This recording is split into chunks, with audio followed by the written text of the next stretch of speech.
अगर आप एलएलबी कर रहे हैं या बीए एलएलबी कर रहे हैं या बीकॉम एलएलबी कर रहे हैं, तो इस पर्टिकुलर पॉइंट पर अगर आपको लैंग्वेज की इश्यूज़ आ रहे हैं, क्योंकि देखिए एलएलबी जब आप कर रहे होते हैं तो उस टाइम पर आपको सबसे बड़ी जो प्रॉब्लम आती है वो आती है लैंग्वेज का इशू होता है आपको। चाहे आप हिंदी लैंग्वेज में एलएलबी करें, चाहे आप इंग्लिश लैंग्वेज में करें, पर लैंग्वेज जो है लॉ की वो बहुत ही डिफ़िकल्ट होती है, ठीक है? तो ये भूल कभी मत करिएगा। कई बार क्या होता है कि आप हिंदी मीडियम से पढ़े हो तो आपको ऐसा लगता है कि अच्छा, हिंदी में अगर मैं लूँगा तो शायद मेरे लिए चीज़ें ईज़ी होंगी। मैं आपको बता दूँ कि सबसे पहली चीज़ तो कि आप इंडिया में हो, और इंडिया में हर प्रोफ़ेसर या लेक्चरर जो भी आपका पेपर चेक करता है, वो प्रो होता है, एक्सपर्ट होता है हिंदी में। तो सीधी-सी चीज़ है कि हिंदी में वो बहुत ध्यान से आपकी कॉपी चेक करेगा, ठीक है? ये मैं आपको टेक्निक बता रही हूँ। तो हिंदी में आप लेने की भूल ना करें, क्योंकि एक तो लैंग्वेज बहुत डिफ़िकल्ट होती है। मतलब अगर आप किसी पीएचडी होल्डर को भी लॉ की हिंदी मीडियम की बुक या लॉ की इंग्लिश मीडियम की बुक दिखाओगे, जो इंग्लिश से पीएचडी है या हिंदी से पीएचडी है, तो उसका भी दिमाग घूम जाएगा, इतनी कॉम्प्लिकेटेड लैंग्वेज होती है लॉ की। तो इसलिए you have to be very clear about it कि लैंग्वेज दोनों बहुत डिफ़िकल्ट है। तो अब इस पॉइंट पर क्या होता है कि हमको दोनों में से एक ऐसी लैंग्वेज चूज़ करनी है जो प्रोफ़ेसर को भी बहुत अच्छे से समझ में नहीं आती, and that is English language. So इसीलिए आप चाहे कितना भी हिंदी मीडियम से हैं, लेकिन ट्राई करिए कि इंग्लिश लैंग्वेज में ही आप लॉ लीजिए, ठीक है? क्योंकि इंडिया में कितना भी हो, इंग्लिश उस लेवल पर चेक इंग्लिश की कॉपीज़ उस लेवल पर चेक की ही नहीं जा सकती जिस लेवल पर हिंदी की कॉपीज़ चेक की जाती हैं, ठीक है? इतना प्योर इंग्लिश तो इन्वॉल्व हो ही नहीं सकता है, ठीक है?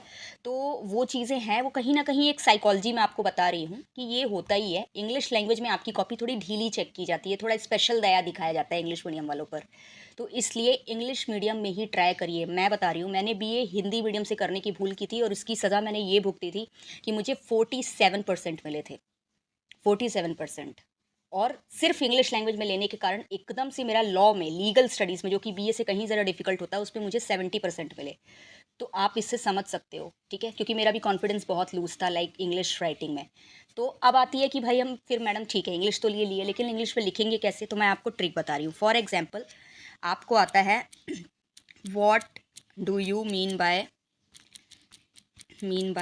कॉन्स्टिट्यूशन, ठीक है? इसको आप एक्सप्लेन करो। कॉन्स्टिट्यूशन। सो एक आई प्लीडर करके वेबसाइट है, ठीक है? इसमें आपको बहुत अच्छे आंसर्स देता है। तो आई एम शोइंग यू।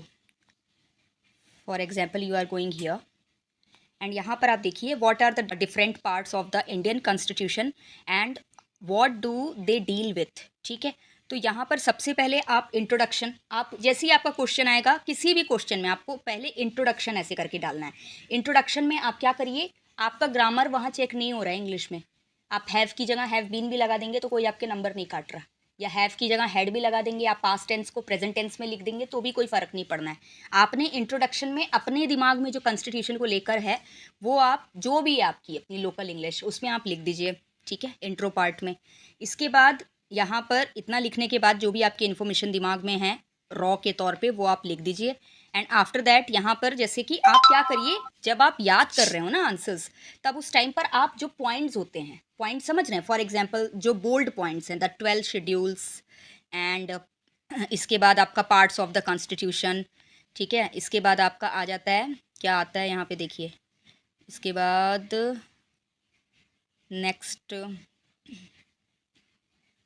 ये आ गया आपका, ठीक है? पार्ट्स ऑफ द कॉन्स्टिट्यूशन में पार्ट 1, पार्ट 2, पार्ट 3, पार्ट 4 ऐसे करके सबको एक्सप्लेन करते जाइए, ठीक है? इसके बाद आपका आ रहा है पार्ट, थोड़ा सा पेशेंस रखिएगा, घबराइए मत, ये वीडियो पहले कंप्लीट करिएगा, आप देखिएगा, मैं बता रही हूँ आपको। यहाँ पर बहुत सारे पार्ट्स हैं इसमें, अभी इसमें बहुत सारे पार्ट्स इसमें डाल दिया है, ठीक है? इस तरह से सारे पार्ट्स को, पार्ट्स के बारे में आप थोड़ा थोड़ा करके लिख दीजिए। और इसके बाद लास्ट में कंक्लूजन है। तो ये तो बड़े शॉर्ट में निपटा दिया है, ठीक है इसने। तो आपने क्या करना है, यहाँ पर जितने भी टॉपिक्स आप बना सकते हैं, जितने भी पॉइंट्स आप बना सकते हैं, वो पॉइंट्स को आप ब्लैक पेन से बोल्ड करके लिख दीजिए और अंदर पे कंटेंट आप डाल दीजिए। उसमें आप अपनी लोकल लैंग्वेज में डालो, आप अपनी इंग्लिश की लोकल लैंग्वेज में डालो, लेकिन आपका जो पॉइंट है ना वो होना चाहिए types of this and parts of this and definition, accurate definition. आप पार्ट्स लर्न करके जाओ, रेफरेंस बुक्स जो आपके पास हैं, जो क्वेश्चन से रिलेटेड आंसर है, उस आंसर में आप देखो कि कितने पॉइंट्स बने हैं उस पर्टिकुलर आंसर के, और उस पॉइंट्स को आप अपने दिमाग में रख के जाओ, बस दैट्स इनफ। अंदर पे कंटेंट लिखना आपकी responsibility in your own local English language. Nobody is judging you in there. Okay, so इस तरह से आपको करना है। और जहाँ पर आपको लगे कि आपने बड़ा परफेक्ट और एक्यूरेट लिखा है, वहाँ पर आप ब्लैक पेन से उसको अंडरलाइन कर दो। इससे क्या होगा, वो हाईलाइटेड रहेगा। या फिर आप उस पर्टिकुलर चीज़ को ब्लैक पेन से लिख दो। इससे क्या होगा, वो हाईलाइटेड रहेगा। और आप, क्योंकि जो जब चेक कर रहा होता है ना चेकर, तो वो मैक्सिमम उसका ब्लैक पेन वाली जितने भी कंटेंट होते हैं उस पर ही नज़र होता है। वो बैठ के यहाँ पूरा पोथा नहीं पढ़ सकता, क्योंकि उसके पास बहुत सारी कॉपीज़ होती हैं। ठीक है, तो इस चीज़ को ध्यान में रखो। प्लस आपका स्टार्टिंग और आपका लास्ट, मिडिल का नहीं देखता है जो चेकर रहता है। तो आपको स्टार्टिंग और लास्ट को लेकर बहुत अलर्ट रहना है। प्लस जितने भी इंपॉर्टेंट कंटेंट्स जो आपको लग रहा है कि बड़ा एक्यूरेट है, उसको आपको ब्लैक पेन से बोल्ड में आपको उसको अंडरलाइन करना है या लिखना है। और उसके बाद पॉइंट्स जो हैं वो आपके बड़े एक्यूरेट होने चाहिए, वो आपके रटे हुए होने चाहिए। अंदर का कंटेंट आपको रटने की ज़रूरत नहीं है। अंदर का कंटेंट बस आप समझ लेना और अपनी लैंग्वेज में लिख देना।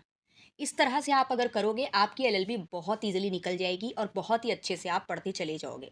इसके बाद भी मैं और भी बहुत सारे ट्रिक्स हैं एग्जाम में किस तरह से आप प्रिपरेशन कर सकते हो, मैं बताती रहूँगी। अभी मैंने ऊपर ऊपर से आपको कुछ कुछ आइडियाज़ दे दिया है, तो वो आप कर लीजिएगा।